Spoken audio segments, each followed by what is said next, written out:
So everybody, welcome back to our afternoon sessions, and we've got some amazing local but with international profile speakers this afternoon. Firstly, we have Kamran Shezad from the who I think we can certainly introduce as more than a local legend now.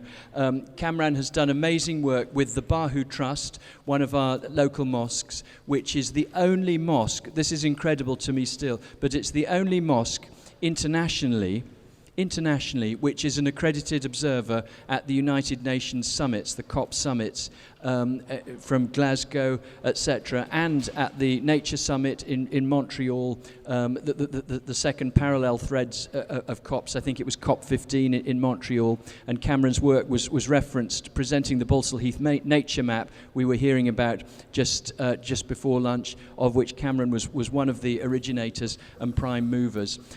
Kamran is also, until very recently, the chair of IFES, I-F-E-E-S, the Islamic Federation for Ecology and Environmental Sciences, which was proudly founded in Balsall Heath in the 1980s, and we referenced yesterday.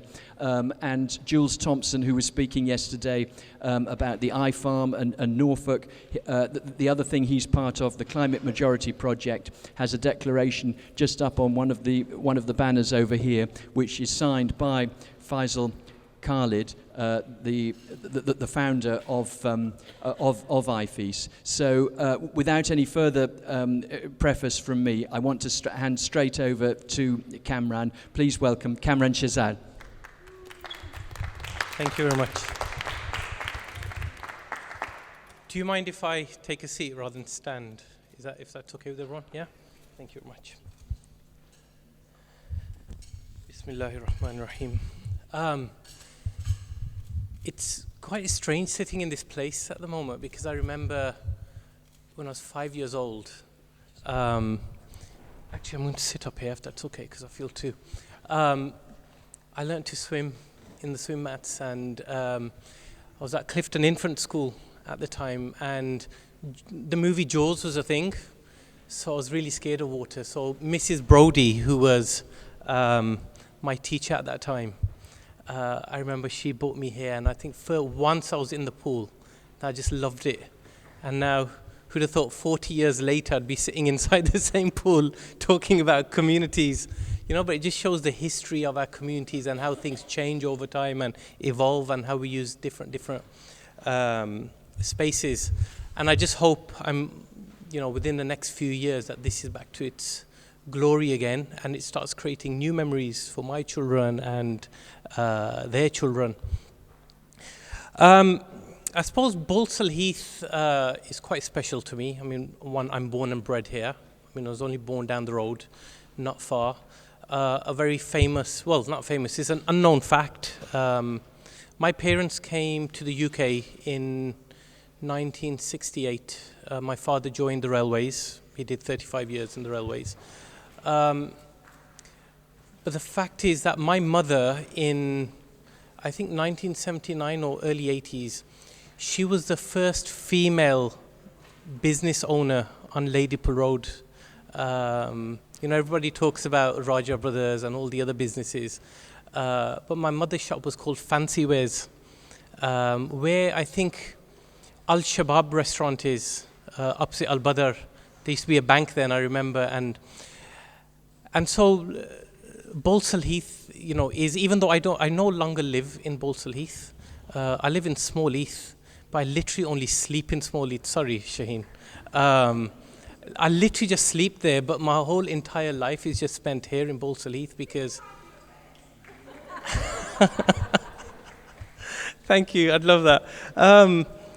So it's, and then also my mosque, the Bahu Trust, which has partly embedded me, and it's not just because it's a mosque, it's because it's one of the many centers of communities where you meet many cultures, many people from geographical backgrounds. You meet now, especially in the last 10, 15 years, we start to meet people of different faiths. So that's embedded me and the values that I have, and so it keeps me grounded. And I suppose to some degrees, that's why I feel I or we understand communities and cultures a little bit more. But also during my lifetime, we've also seen so many injustices take place in our communities, whether it's climate injustice we're seeing here, whether it's literacy injustice, whether it's health injustice, whether all sorts, we see them, but because we're so used to them, we become desensitized to the trauma that we're seeing around us, and we don't always see, and then we forget it's a trauma. And it's important that we constantly remind ourselves that we can get better, we can do better. And I suppose today is about it's how do we get through to people? And especially like climate action now is a huge matter in our communities. We always relate it to what's happening in the global south, but we are facing it. And it sort of dawned on me the other day, what's happened in Libya. The rains didn't last long, but the devastating flood that took place after those rains is not too dissimilar to what happened in Balsall only a few months ago. Now, if you can, for those who came to the Bahu Trust when we were doing the Pakistan burns at 50 degrees film showing, we had very strong rains which lasted 10 minutes in Balsall Heath. And the amount of flooding that took place. Can you imagine if that rain lasted an extra 10, 15 minutes? What would have happened to our community? So we're not far off what may happen. So it's important that we prepare. We prepare each other. Unfortunately, I believe the climate tipping point will be missed. But that doesn't mean we shouldn't be saying, give up. We still need to work towards restoring it as much as we can. But what we mustn't lose focus on is any form of social tipping point, or the societal collapse that may happen. And we've seen from COVID that communities can come together, but we also have challenges within communities that we need to start tackling from now. I'm going to do a bit of a cop-out. If you think that I'm going to sit here and give you a masterclass on how to engage and empower communities, you're wrong. I don't have a clue. I'm just one speck in the community. You guys are also in the community here. Yeah, so you guys have as much knowledge on this as I do. So rather than me presenting to you the do's and don'ts, I want to create a dialogue between us. Yeah. So what I've done is, because when I sat down this morning to think about, how do you engage in communities?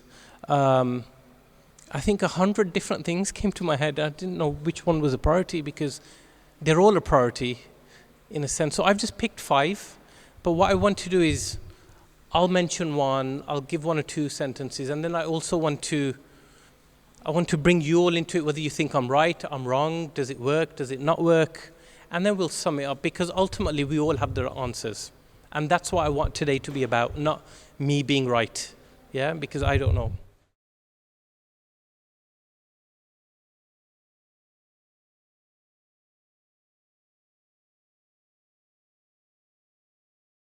Also, what I'm finding now, which I'm actually is a bit problematic, is even trusted communities or people in communities are starting now to believe climate change is a hoax.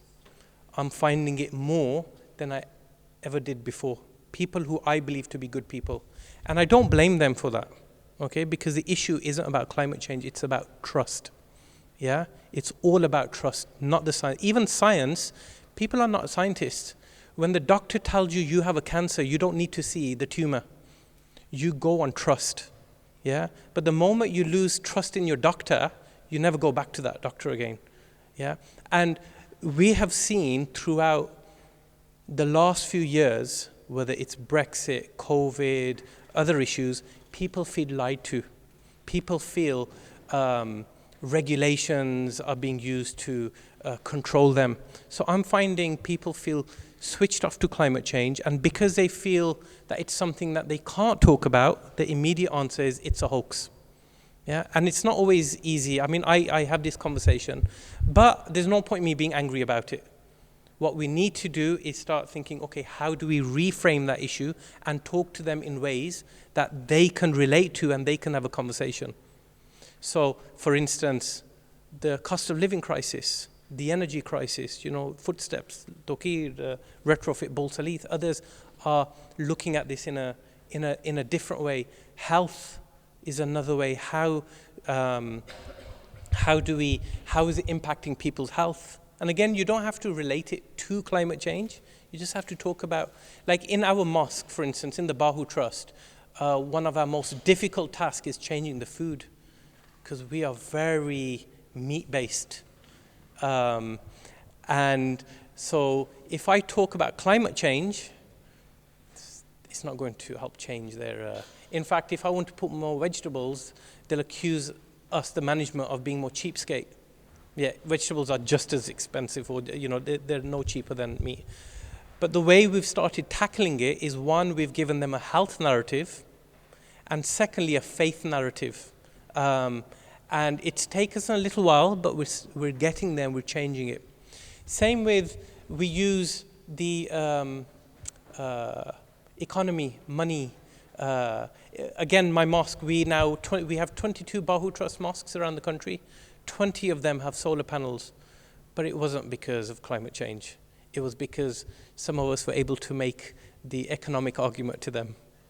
Yeah, but it worked, and we've made significant progress. And had I had to go at the imams and the trustees that you guys are, the world's going to come to an end, because I would have been kicked out. I wouldn't be where I am now at the Bahu Trust.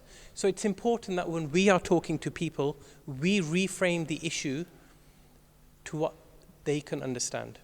And the same with climate change, being patient with them. If I hear people who are saying it's a hoax, I mean, even I've been caught, people talk to me about climate change being a satanic hoax.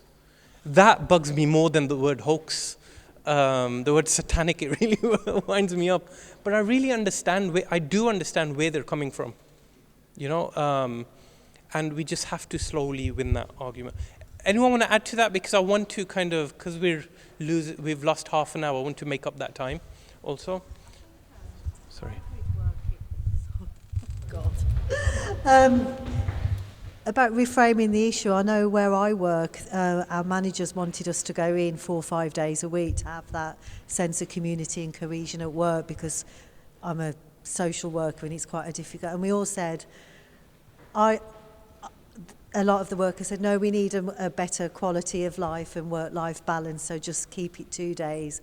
But I said, well, actually, how about the environment? We need to just work at home 3 days a week just to save money on petrol and the cost of living. So it came, but none of the other workers had thought about the environmental aspect. It was about work-life balance, which is incredibly important and is a massive factor for me as well. But I piped up. So I'm not saying it was me. We all, as a community at work, said, no, we want to stick to working at home 3 days, but at least the others thought about the environment as well. Does that make sense? And where green jobs are concerned, where people are concerned about unemployment or affected by unemployment, there are going to be hundreds of thousands of green jobs once climate change really takes off, aren't there? So it's a really good manufacturing and employment issue as well. Yes, jobs impact people, so talking to them about from a jobs perspective. And that's my favorite word, balance. Because I think if you talk to people about balancing, because it's not one extreme or the other, our problem as a global race, or especially those that consume the most, is not that we just consume too much. So fossil fuels on its own is not a bad thing. It becomes a bad thing when we use too much of it. It's the same with antibiotics. It's now become a bad thing because we've used it so much, and it becomes with everything. I suppose even if we went towards veganism, in the short term it would help, but then there'll be a time where we'll be doing, I'm not taking a dig at vegans, by the way, sorry, I'm just talking about excess. Whenever we do anything excess, it ends up having a problem like now with car batteries, it will become a problem for us, if you go down the electric route. Sorry, vegans, that was next slide. Using stories and narratives rather than scientific facts all the time, or quotes of scientists. And again, this is our experience from the mosque. When we would start quoting from the Quran about environmental issues, it would go in one ear, come out the other, because it feels very preachy. And the same is also for climate activists and environmentalists. Not all the time, there are many good ones too. But I find that when you tell people stories and narratives, people feel more emotionally attached to it. So you win over their hearts and minds. You don't necessarily have to, when you throw too many facts at people, people switch off. And that could be, again, this was only 2 weeks ago at a local mosque where somebody did challenge me about climate change. The story I was able to tell them about a village where he's from in Pakistan, where I had been to not long ago.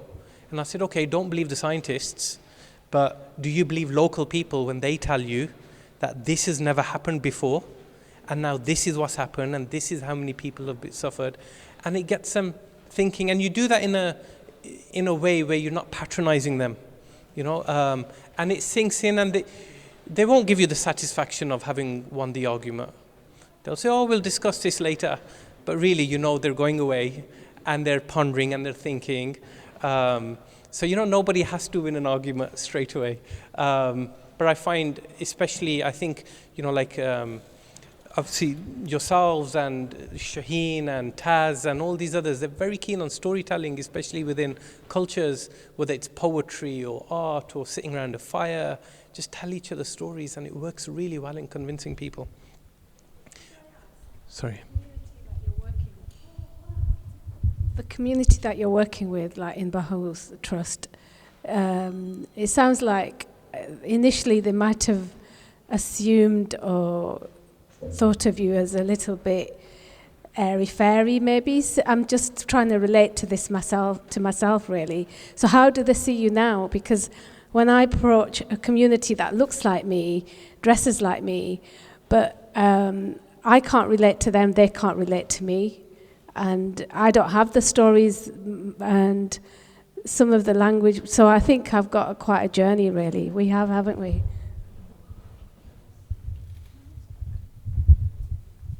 Can I just say, you're ahead. That's why people don't get you. And there'll come a time where they'll come to you and you'll be 10, 15 years ahead. So remember that.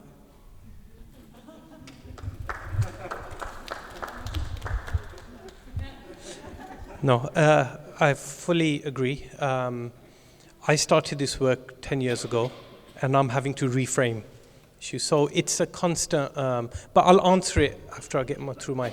and my next slide, which is the last one, is... Oh, sorry, that wasn't one. Okay, know your stuff and your audience. I touched on this. Is quite often I'm using COVID as an example because it's something we've just passed. Is people were just making up stuff as they went along, and it's not convincing. Is if you're going to talk to people, whether it's about climate change, whether it's about local issues, know your stuff. Yeah, make sure you are briefed on it, and you don't give just headline things. This is very important because you could be the difference between convincing someone for good or what's the opposite of convincing? Unconvincing, let's just say, unconvincing. And know your audience. Like I said, I may be from a faith community, but I'm from a certain faith community. People from a different faith community, it's a different language, it's different narratives you use for them. I wouldn't be able to go in, say, to the black community, for instance, and talk about climate change because I don't understand their culture. I know someone who does come from their culture can talk about it better.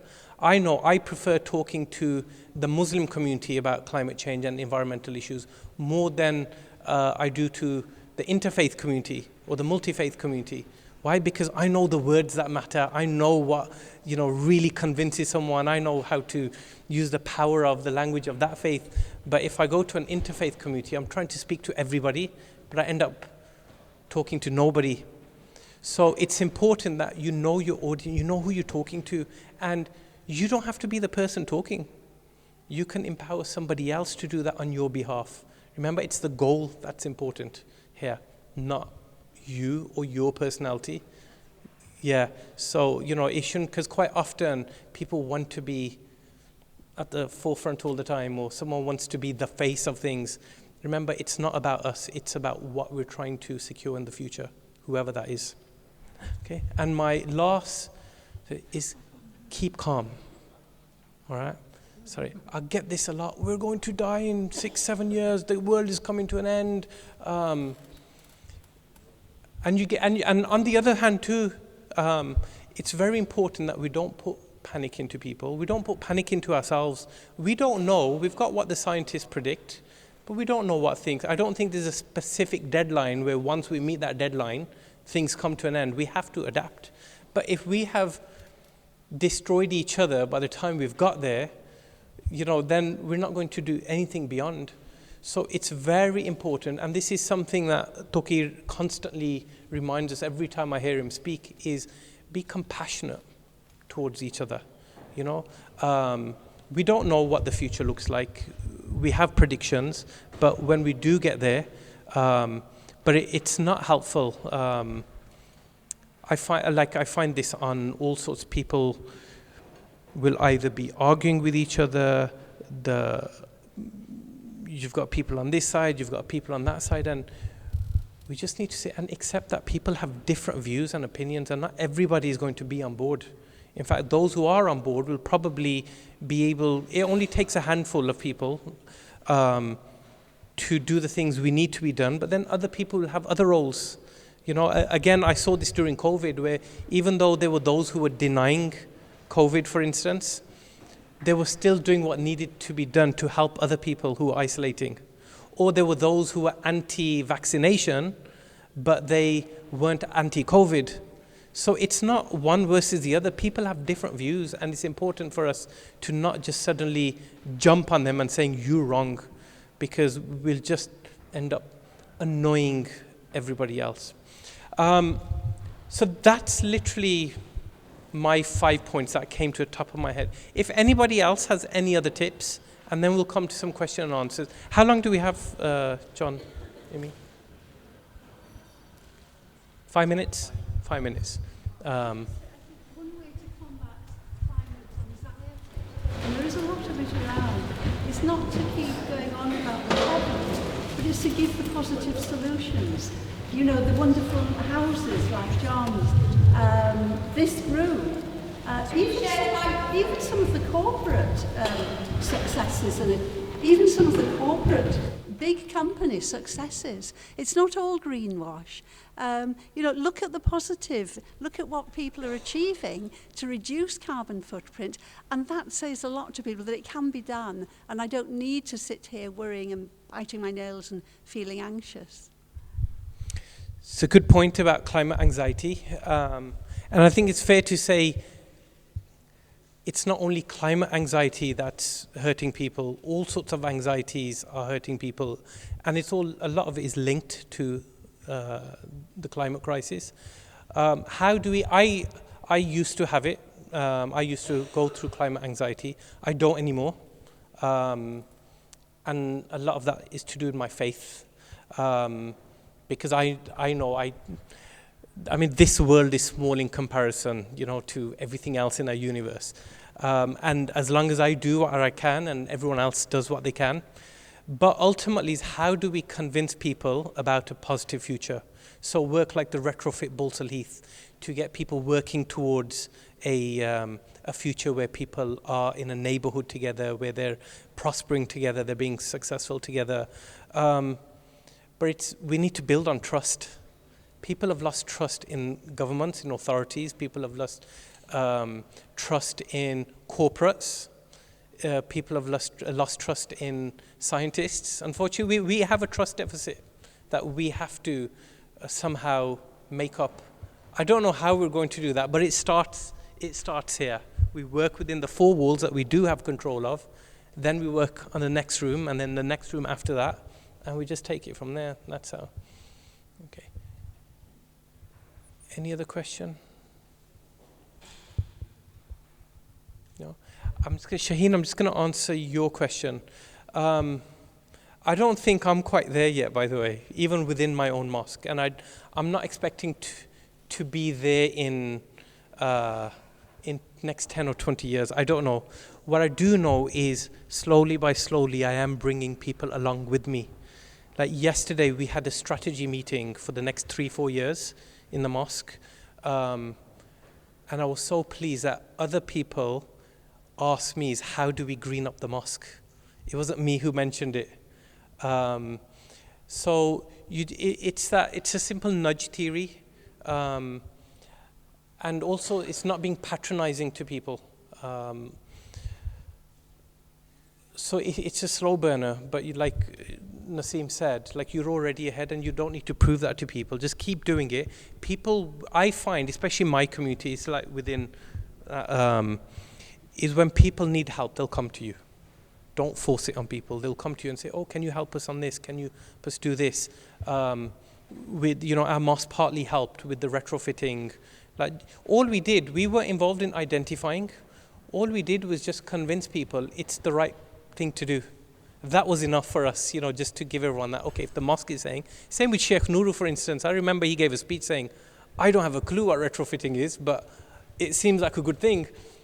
But that in itself convinced people in the early days, say, actually, we've got trust in the Sheikh. If we can trust him, then we'll. So it's slowly chipping away and we'll building trust in people. So I think there's one final question and then we're. So it's slightly at a tangent from what we're talking about, but it's very connected. So I want to ask, obviously we've been talking about, and I suppose it's a question to yourself and everyone in the room. We've been talking about care, we've been talking about community, and I want to know, how can we use the expertise that we have? For example, at the back, it says they have enough straw in the UK to build 53,000 homes. So there's all this information and knowledge about low-cost, sustainable building and we have so much homelessness in this city, in this country. What are we going to do about that? How can we expand? How can we use this knowledge? How can we expand the retrofit movement to include this enormous problem? And how can we mobilize people to use these solutions that are low-cost and sustainable and get people together building homes for those people right on our doorsteps who are in desperate need, and this could actually become a beacon of how things should be done. So that's my question. I feel like it's a really big issue.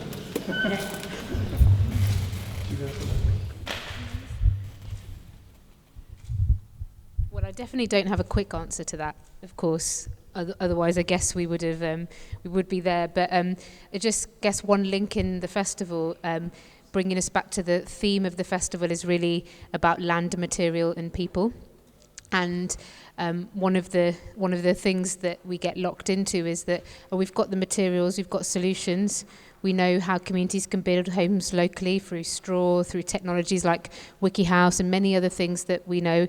And one of the reasons there's a stop at the festival in Bristol is because in Bristol, what the community there have done in Knoll West, which is a post-war council-built neighbourhood, is they've used empty pockets of land that were deemed unviable by the council. They have put those pieces of land into community land trust, which Claude is going to talk to us about later, into a land trust. So they've taken it out of speculative developers being able to take it, and they've taken it out of waste, it being a waste. Not a waste, just empty space. They've got neighbours to work together to learn skills, to design their own potential homes. They've then built and constructed them in the micro factory down the road. They've literally used bikes and small vans to bring all the pieces. The community have constructed new homes. They're reducing the housing waiting list and overcrowding on the council estate.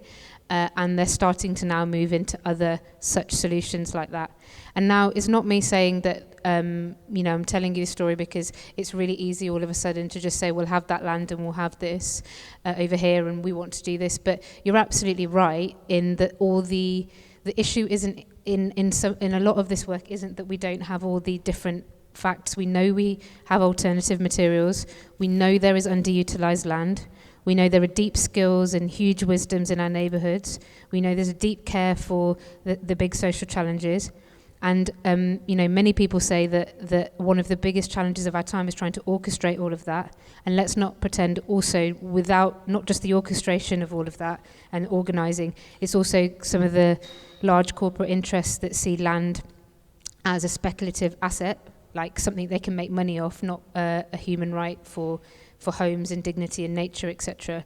So all I wanted to say is there isn't like a magic answer, but I really do hope if something like that is what you're interested in, the journey and the beautiful talk from Rachel this morning about what this place, what Moseley Road Baths is going to represent over the next generation, as a climate hub, as a heart of the community, then I'd say please access please come and talk to us about the Access Fund to come to Bristol and come and learn from a community not that dissimilar to ours here, not that dissimilar to the one that we're based in Ladywood, who have, with a few different things, really organised all of these what-ifs and then shown what could be possible. And I've just realised I've said all of this, but Claire from We Can Make is actually here.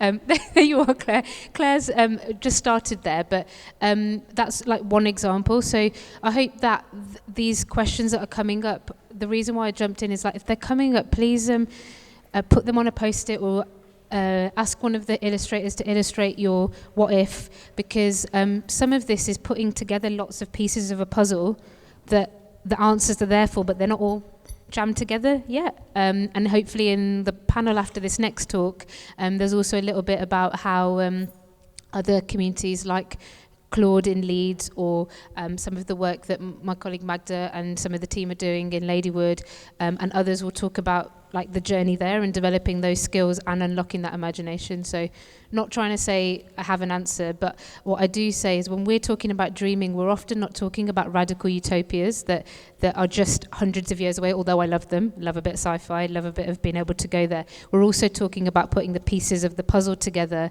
of like, these are all things, technologies, ways of organising, things that other communities have done. This is how they've done it. If we put them together in a jigsaw, what could that maybe look like for this neighbourhood or for other places as well? So I hope that was a little bit useful.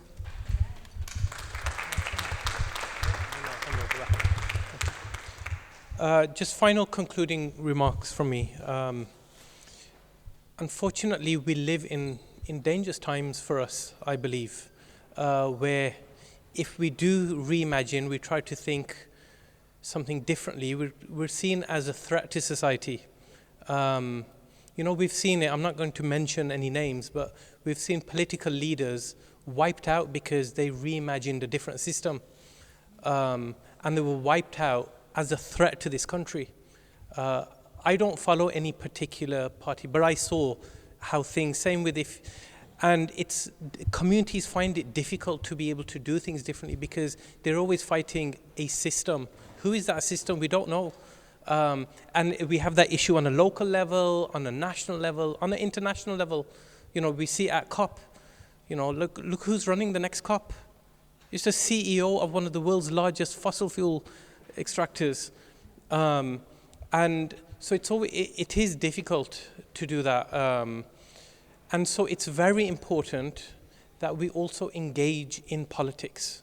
That's where change happens. Unfortunately, we don't like it. We say, we shouldn't be involved in politics, we're neutral. There's no such thing as neutrality. You don't have to be aligned to a political party, but we need to strengthen, because social capital, is more powerful than pounds and dollars. If we can come together, I know it sounds cliche and cheesy, but we can bring about change. And I remember in COP26, all the young people that were marching were saying, we want system change, not climate change. Okay, thank you very much.